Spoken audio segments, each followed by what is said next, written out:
Siapa itu? Siapa?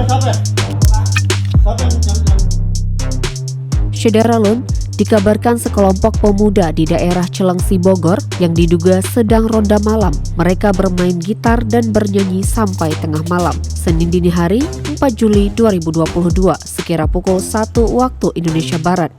Adapun video viral tersebut disebar akun TikTok Dina Pamalia. Sebelumnya, sekelompok pemuda tersebut sudah ditegur oleh salah satu warga sekitar yang rumahnya dekat tempat mereka sedang nongkrong tersebut. Namun, karena tidak terima ditegur, salah satu pemuda tersebut menendang pagar warga yang menegurnya. Pasalnya, warga yang menegur tersebut memiliki bayi di rumahnya. Keesokan harinya, pada pagi hari, mereka melempari genteng ke rumah si penegur tersebut. Kejadian tersebut sudah dilaporkan ke aparatur desa, namun hingga kini belum ada informasi lanjutannya.